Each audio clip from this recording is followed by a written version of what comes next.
Hope you guys are all doing well. Manchester United 4, Real Sociedad 0. Piece of piss, that, wasn't it? Should have been 10, could have been 10. Bruno could have had a hat trick. Marcus could have had a hat trick. Both of them got on the score sheet in the end. And even Daniel James scored as well. Daniel James coming on, started the game and did really well towards the end of it to get a goal. It was a goal that Daniel James's performance, in my opinion, deserved. I thought outside of Bruno Fernandes, I thought Daniel James was one of the more impressive performers today. He gave Nacho Monreal a hell of a time. Nacho Monreal should have been booked much earlier on, which could have seen him get sent off as he was booked later on in the day. And like Chad says in the comments, it was an absolute practice session for Manchester United today. But one that I'm delighted with, and one that, in my opinion, was down to us being good rather than them being shit. Maybe a little bit mixture of the two, but Real Sociedad started well, maybe because Bailly had a little bit of rust, was a little bit all over the place, but they started well, could have scored, and we reacted well to that negativity, started playing our football, and once we did, we were creating chances for fun. Now, Real Sociedad still had their moments. They still tested Dean Henderson a couple of times. But apart from that, there was never any threat. We handled them quite well. I thought Telles, Wan-Bissaka, Maguire, Bailly had good games defensively. McTominay and Fred in front of them, cleaning things up, getting the ball forward, progressing. Progressive play in midfield as well. One of my criticisms of when we play Fred and McTominay is that we lack a little bit in terms of the passing through the thirds. We lack a little bit in terms of the precision on the passing. But if you look at Marcus Rashford's goal, that goal comes from Fred playing the pass, and it was a fantastic pass by Fred too. So I was impressed with their performance, but it was a game that was much more suited to the way that Fred and McTominay play.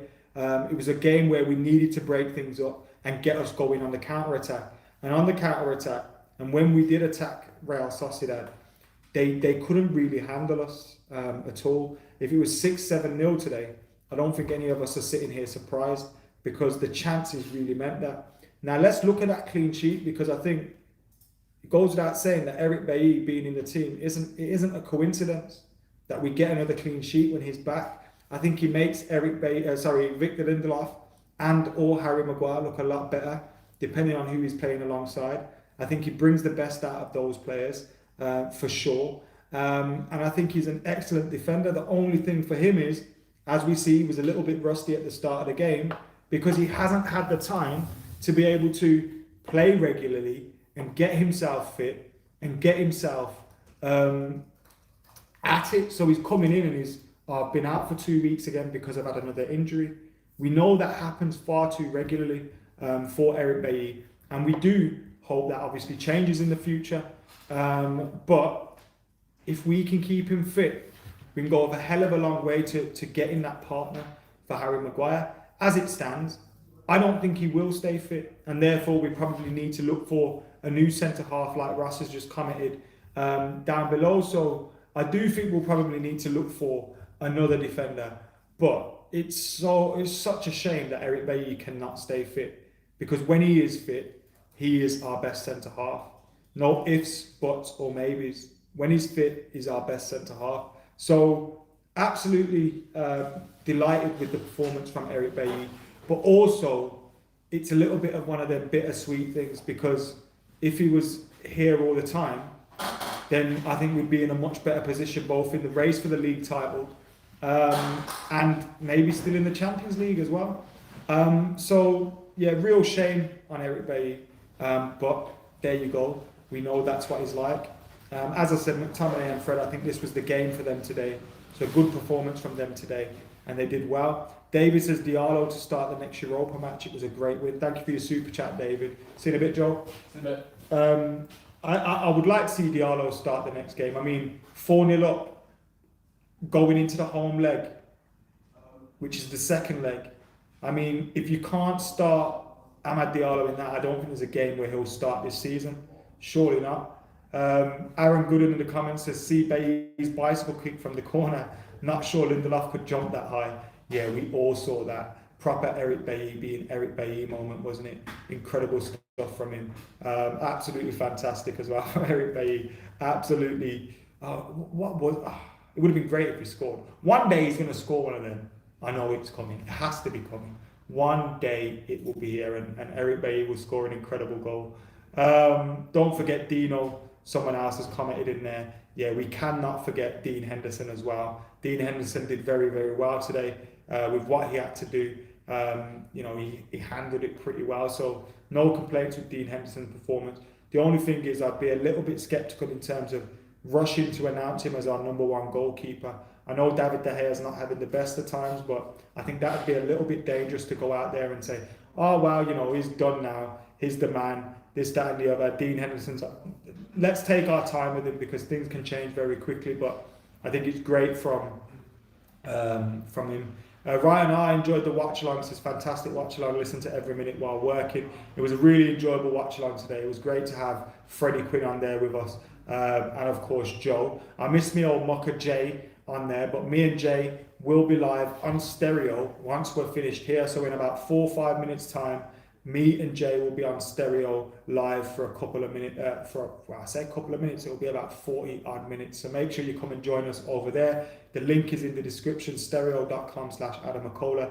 And you lot can get your questions in as well via audio notes in the app in stereo. It's like an interactive podcast almost. Me and Joe did one the other day, and you guys can join in by clicking stereo.com/AdamMcKola. The link's in the description below. Follow me on there and make sure you're tuning into the 9 o'clock show. Alien Tenno says Hendo is the new Schmeichel. Fingers crossed he has half as good a career.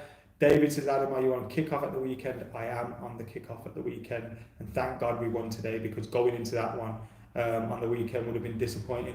I am doing Stretford Paddock on the weekend though as well, so it's not a either or week, it's a both weeks. So Saturday we are on the kickoff, and Sunday I am on Stretford Paddock, so make sure you're here for that. But today Manchester United beat Real Sociedad 4-0 in Turin. An absolutely incredible performance from Manchester United. I thought, Real Sociedad, okay, they didn't perform well today, but I thought that was down to us.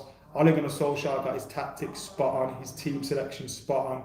Loads of players stood up and were counted. Daniel James is very good. Marcus Rashford's all-round performance, despite the fact he missed 2 chances I expected him to score. At least the second one he should have been scoring. I thought the first one the keeper did quite well to get out quickly and close down the space, but the second one he should have scored. The third one he made no mistake. He also got an assist as well, so you can't complain in that regard. And Bruno Fernandes with another 2 goals and an assist. Fred gets an assist for himself after stinking the place out for a couple of games. So all being well, Manchester United are through to the next round of the Europa League and the last 16 of the Europa League. So fingers crossed for that one. And even Amad Diallo got on today and had a chance to show off a little bit of his trickery, a little bit of his quick feet and all that jazz. So yeah, really good stuff from Manchester United, really good stuff from Ollie, and really good stuff from the players. And Ross Murphy said Bruno's so mint and so good. He is just that, isn't it? Bruno Fernandes, what a player. Who is better than Bruno Fernandes? Who? I don't know. Who's better than him in his position? I can't really say.